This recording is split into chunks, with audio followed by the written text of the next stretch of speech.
I just want to tear it down. Mm-hmm. That's the reality. Stop feeding me, some fake healing shit. Like, just stop it, right?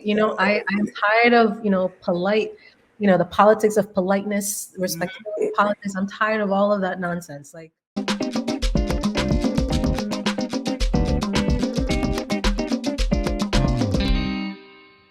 saludos. Welcome to TamboraDialogues, a podcast that honors our rich Latine history and drums a call to join together in celebration and pride of our collective Black, Brown, Indigenous culture, a call to action to re-nativize ourselves by decolonizing all aspects of our lives, and a call to bring our community together to heal through storytelling and through ancestral wellness promoting practices.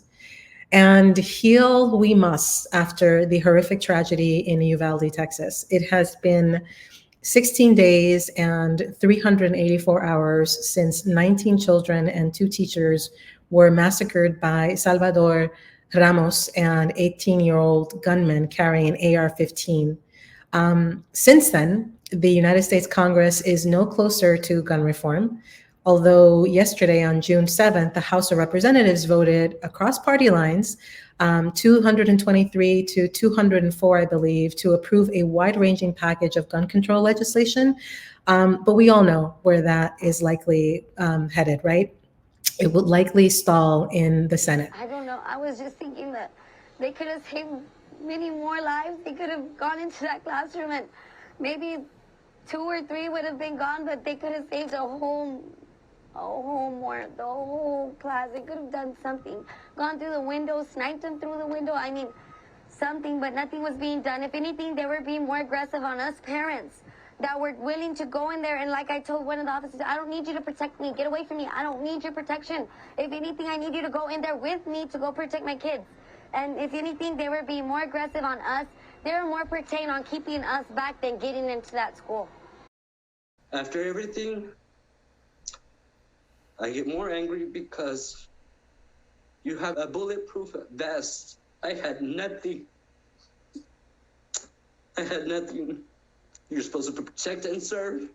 There is no excuse for their actions. And I will never forgive them. I will never forgive them. And so we are also no closer to fully understanding why the Uvalde School District Police and Sheriff's Department waited 78 minutes to enter the connected classrooms where students were trapped after the shooting began.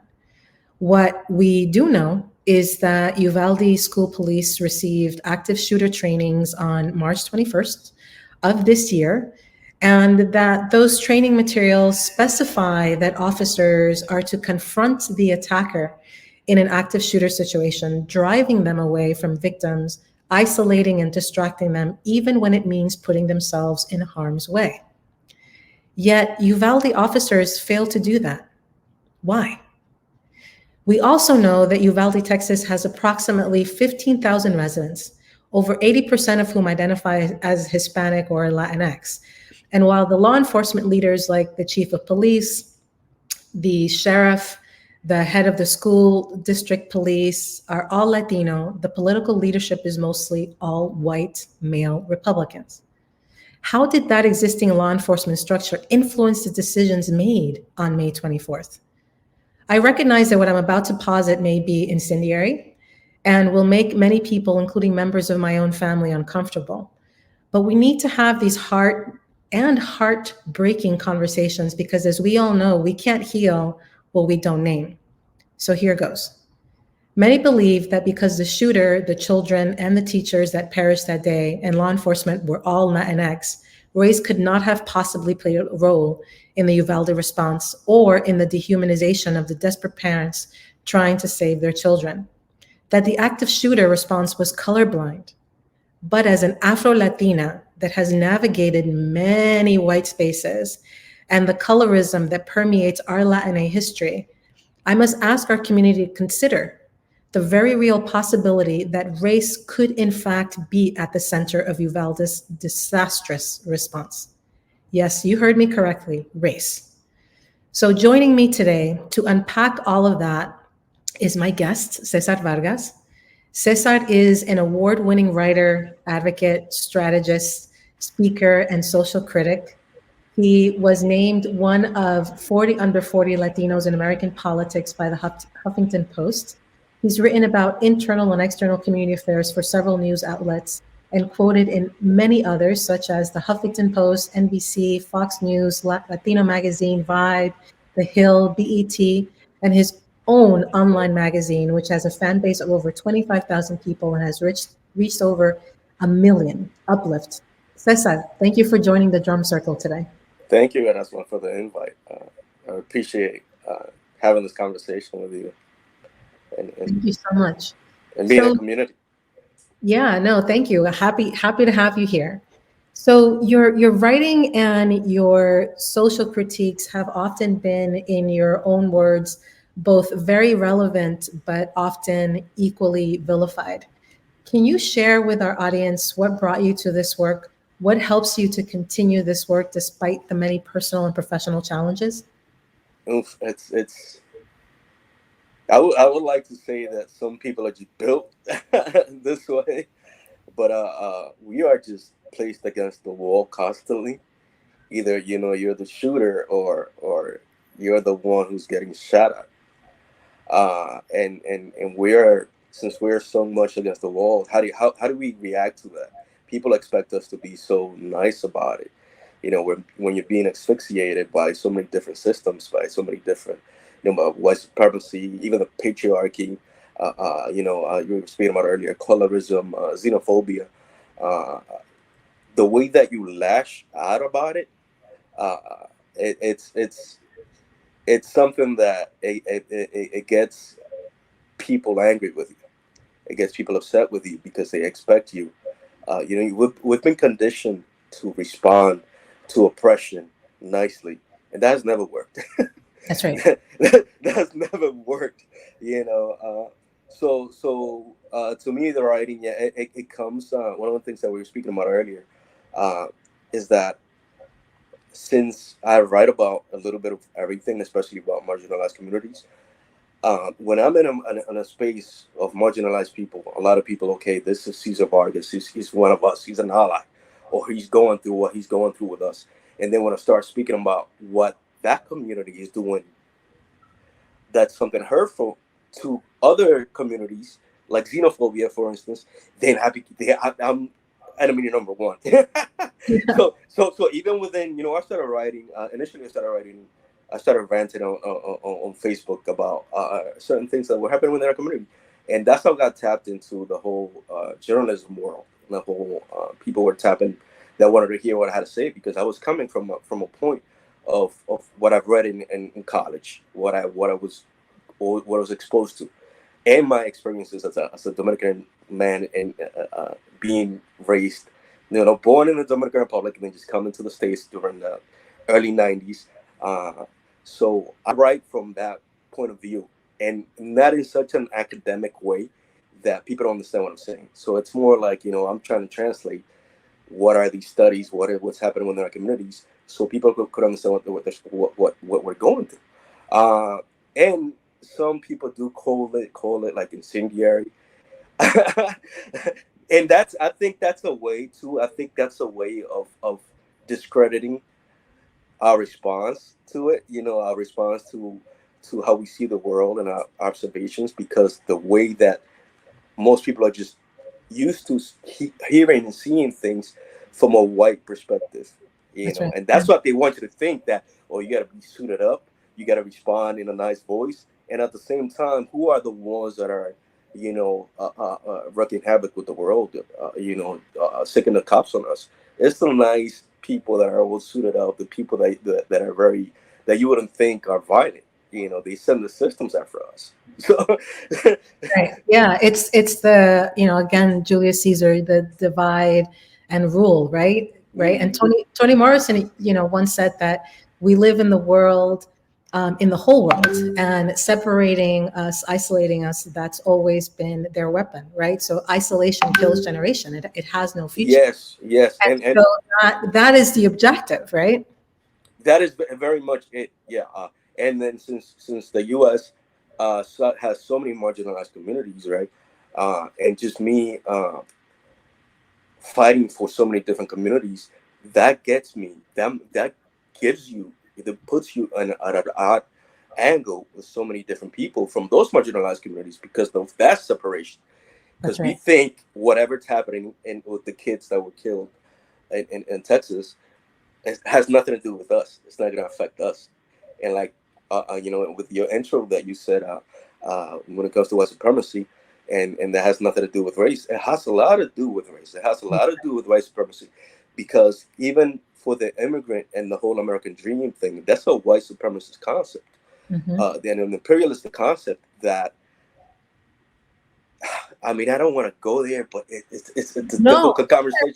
it's okay. Yeah, because they're just covered on Twitter, which is, Twitter is like a gift and a curse. You're gonna find a lot of things that even one of the fathers of the children, of one of the children that were killed, he was super like the alt right, So a lot of people think that, oh, just because you're Latinx, so you're coming from marginalized communities, you are not going to, be enthralled by white supremacy. We are conditioned, and that's why people are talking about decolonizing those things, those systems that you're talking about earlier, and That's our right. mentality and how we face the world, and we are all under siege of white supremacy, and because of imperialism as well. So when we flee to the United States, right? A lot of these families, especially what happened in Texas, when we flee to the United States because of the conditions that the imperialism, because of the United States, that's in our countries, but we come to the belly of the beast thinking that we're going to be free here. We're going to achieve the American dream.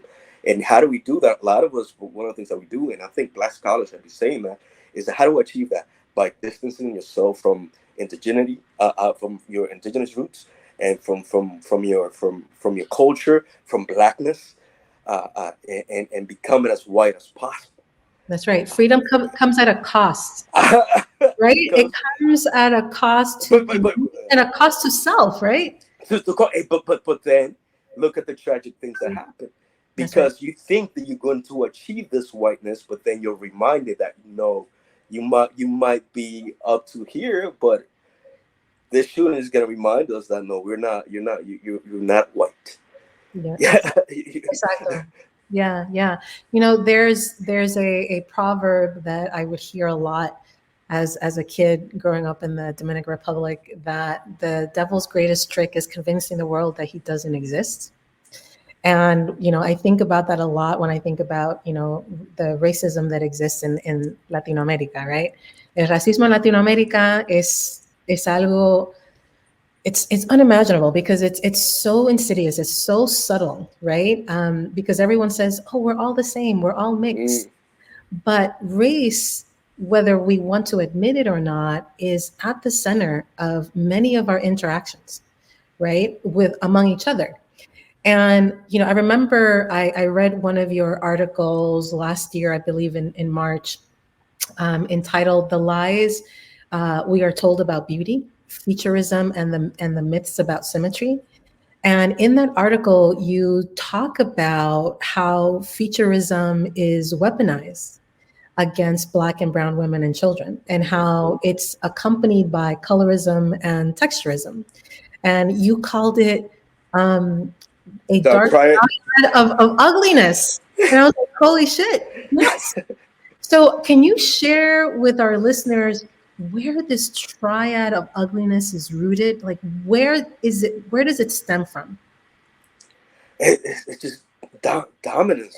It's just this of the Western world that they came up with. We have to be at the top of everything. We have to be, the whiteness has to be at the top. The male has to be at the top. The hetero has to be at the top. The lighter you are, you have to be at the top. And it's being used against us. It's been instilled in us. And anyone that goes against that, you get killed, you get murdered in numerous ways. They go for your mind. They go for you financially, spiritually, and mentally, and against your bodies especially. So it is. They go out. Oh my God!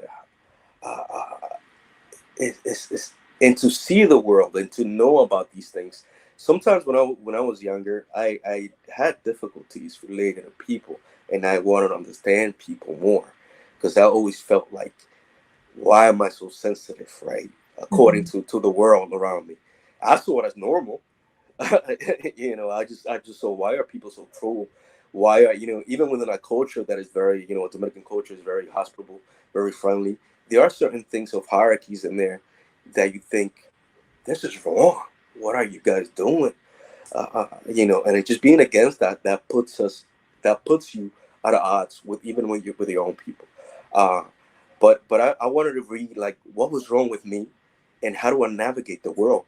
And the more I found out about people, the more it took me away from how they are. So that the more it put me at odds Yeah. with the community. So the more you know about racism and colorism and what women go through, especially, let's say, Dominican women, and with the femicide, and how the culture that has been instilled in there because of white supremacy and because of colonialism, and slavery. You speak about these things, and Dominicans are going to push back against it. Our communities, the Hispanic community, is going to push back against it, and you lose money, you lose recommendations, you lose a lot of things. And one of the things that I've been saying, that I've written in my, like, eons ago, and I continue to say, that I have privileges as a man, right? Because I can speak about certain things, and even though some people are going to say, "Oh, he's just incendiary, he's just crazy," you look at him ranting about this and that. Uh, uh, some people do listen to me because I'm a man, and because I'm a lighter skinned Dominican. So that afforded me privileges, unearned privileges, above other folks that do have authority within different topics. Like, way more about what it is to be a black woman in America and within the Dominican Republic. But if I speak on those things of what you're going through, more people are going to listen to me. But what do people do instead of saying, uh, how especially with the Latinx community within the United States, I'm just being oppressed. But they never question how they're oppressing other folks within our communities. Yeah. And I do that all the time. I'm constantly, because we're imperfect, right? And we're still trying to decolonize. We're not all born like woke, like up here. So we all do certain things that are like, oh my God, I did that. Uh, but I'm always like questioning myself. Maybe I should have done that. I'm apologizing to people. You know, I'm sorry I did that or I said that. Because but a lot of people don't want to go that extra step of being incriminated in the systems in society. That, yeah, sometimes we are the bad guys, and what are you Yeah. gonna do about that? Yeah. Which, well, we can talk about this for forever. But I think it segues into the conversation related to Uvalde, Texas, right? Because the way I see it, you know, well, let me just say this, as a parent yourself, right? As a new parent yourself, I'm sure that you had the same visceral reaction to the massacre in Uvalde that I did, and many of us did, right? Which is a complete and utter horror. Um, but after the horror had dissipated some, and I'm not saying that it has, I'm still Mm. horrified by it, and I'm sure you are too. Um, and you've began to think about, your own lived experience, as someone who knows, the history of our community, of our Latinx community, right? Um, did you find yourself asking, what my son asked me, which was race a factor in the slow police response? Or as Ruben Navarrete, who wrote in his op-ed for the Tribune, what if this had been a mostly white school in a wealthy suburb?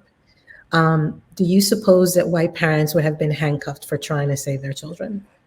Did Oof. those questions cross your mind? Yeah. The thing is that, one of the things that I said earlier is that we have been so conditioned to have all these, whether white supremacy, uh, that we, for the most part, a lot of us react the same way that white folks would react to us.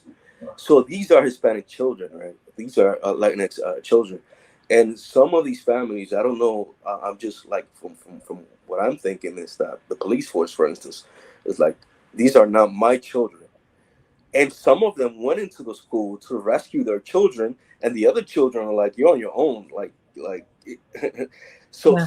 so that's, I think that has messed up our heads so much that we don't even see, as much as people like to see Latinos Unidos and Latino gang. uh, uh, there's so much division and separation in there, with our families, that I don't see it as much. Where's this unity that you guys are talking about?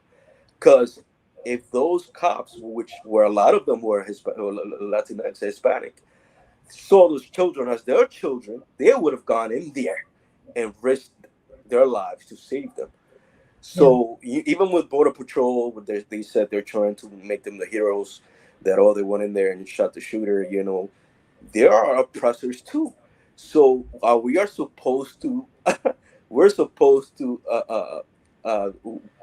what I saying praises to these guys that are mistreating the same people that are crossing the border. That doesn't make any sense to me. So it's difficult to speak about these things without people giving you pushback. Without people even within your own community. So how do you speak about even the Uvalde community being a victim of white supremacy? How do you, like you're saying, a lot of people don't, but we are all victims and perpetrators of white supremacy, and that's exactly what happened there.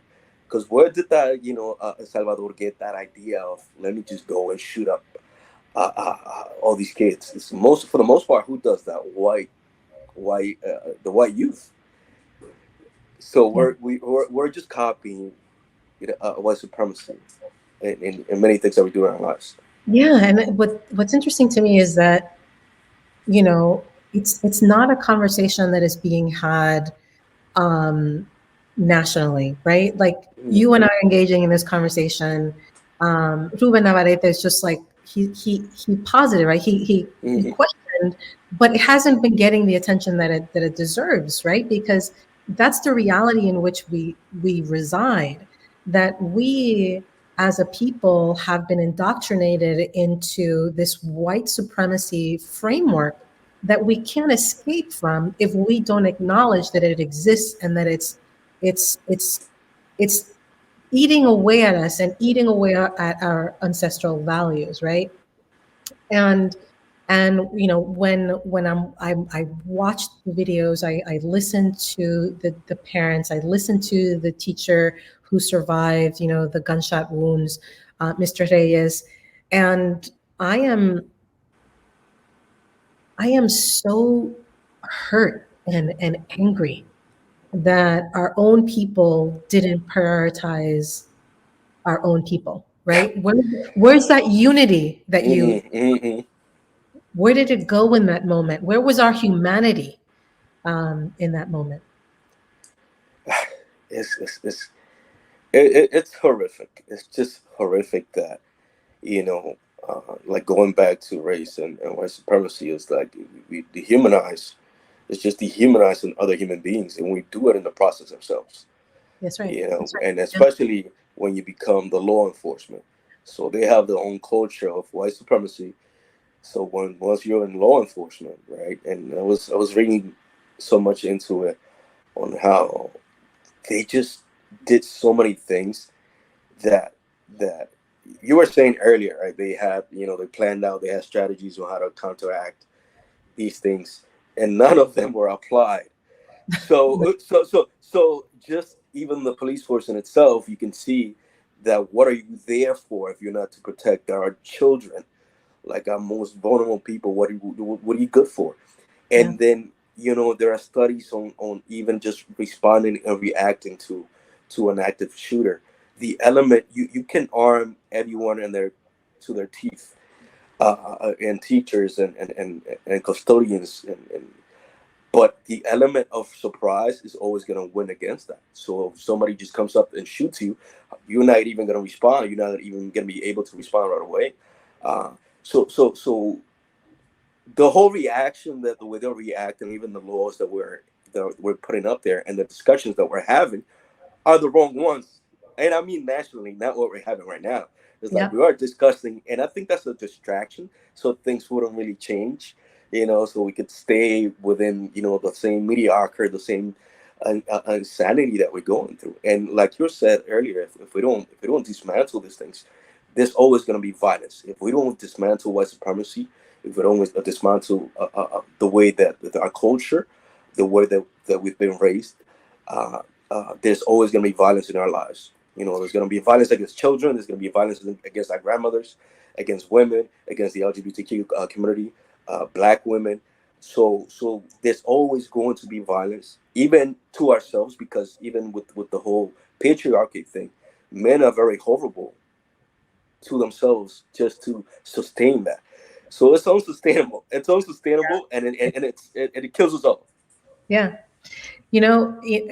One of the things that I usually fight against a lot is this thinking that white supremacy is only about white people. Mm, And the reality is that it's not, right? That we internalize that shit, right? And we behave in a way that continues to, perpetuate white supremacy, right? Within our thinking, the way we navigate spaces, the way we interact with each other, whether within our own ethnicity or outside of it.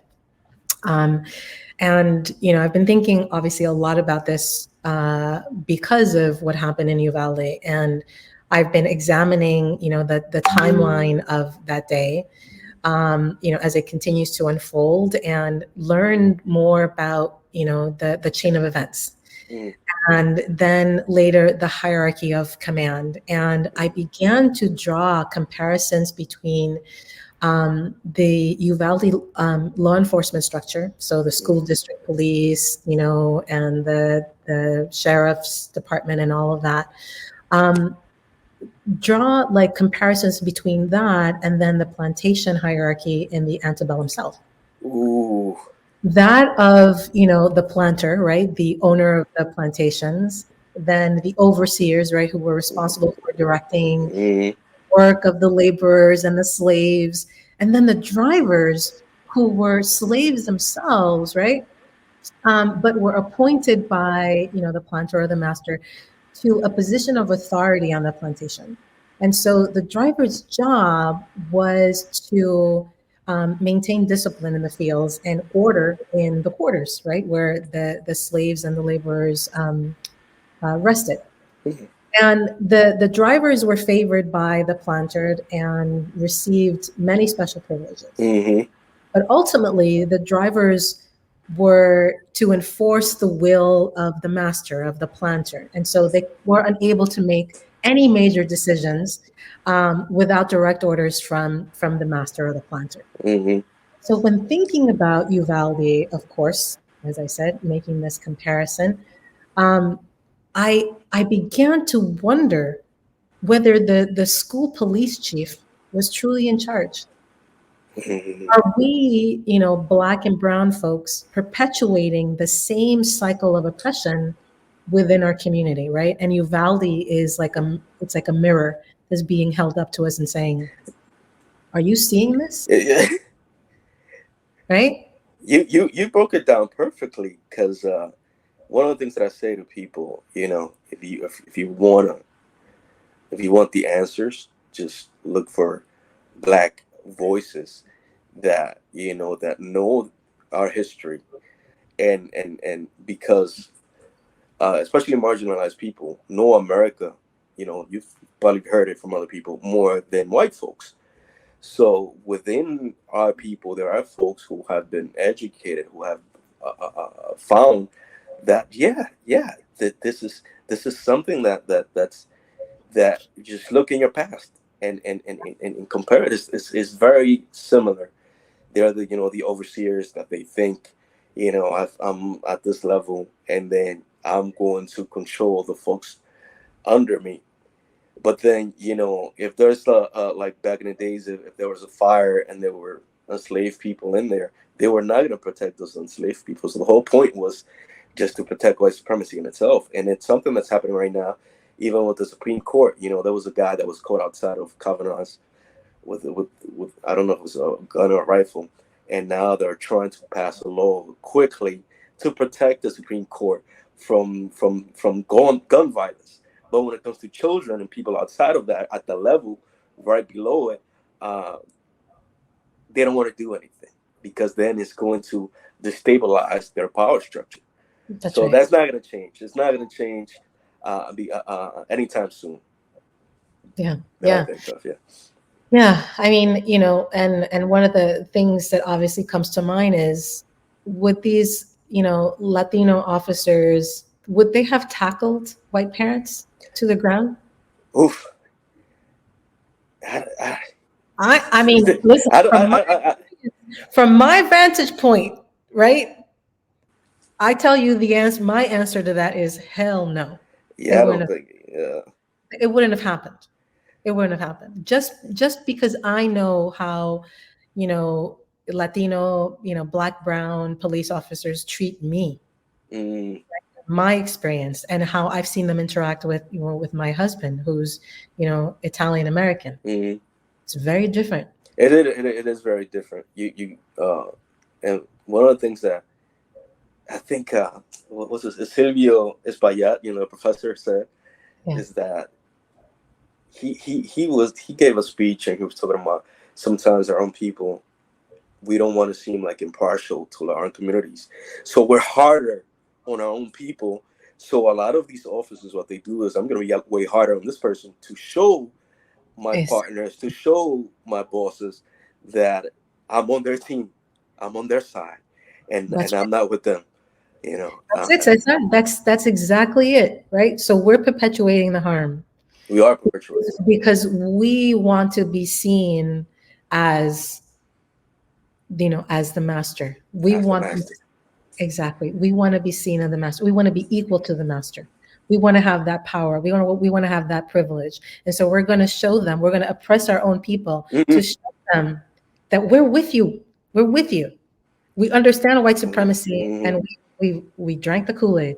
Mm. We're not like those guys over We're there. not like those guys. This, We're not like those which guys. is it's horrific. It's horrific, Claro. and you see it in every industry. When it comes to with tokenism as well. When this weaponized against us, and symbolism of these tokens.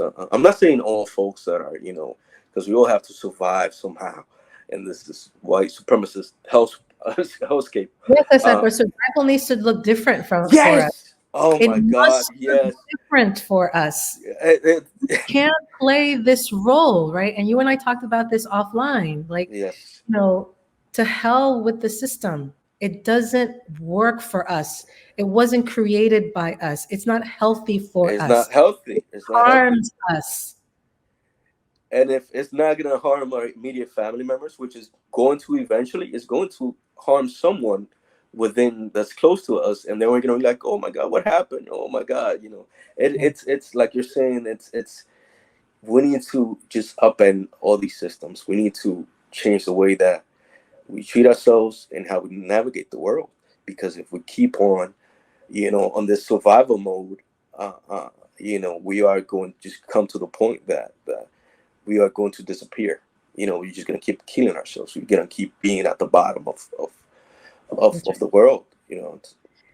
So Cesar, as we come to an end of our conversation here in the drum circle, Yeah. what are some final thoughts that you would like to share with our listeners? I I think when it comes to our communities, one of the things that you said earlier is that yes, we have to find a different way to survive. White supremacy and imperialism and classism and all these systems without trampling on our own people. Mm. Without trampling on other marginalized people, because you know we have to we have to form alliances. And if we truly, one of the things that I say, if you truly care about the Latinx or Hispanic community, if you're truly a representative of our community, then we have to defend the lives and protect the lives of our most marginalized. And who are the most marginalized? Women, dark skinned women, the LGBTQ community, and children. And how do we do that? By upending all these systems, by changing our culture. That's right. Cesar, thank you so very much for being here, for sharing, your thoughts, for sharing your light, and for helping us not to reimagine, but to create a different world for ourselves. To all of you watching and listening, I leave you with a quote from Angela Davis, in which she says that in a racist society, it's not enough to be non-racist. We must be anti-racist, and that encompasses all, right? If we're seeking to have freedom for ourselves, we must also seek the freedom of others. So I encourage you all to get involved, to learn your history, and to really make a commitment to be anti-racist. Thank you again to our listeners. Thank you, Cesar. If you enjoyed this episode and you'd like to help support the podcast, please share it with others, post about it on social media, or leave a rating and review. To catch all the latest from us, you can follow us on Instagram at TamboraDialogues and on Twitter at TamboraDialogues1. Thanks again, and we'll see you next time in the Drum Circle. Take care, everybody.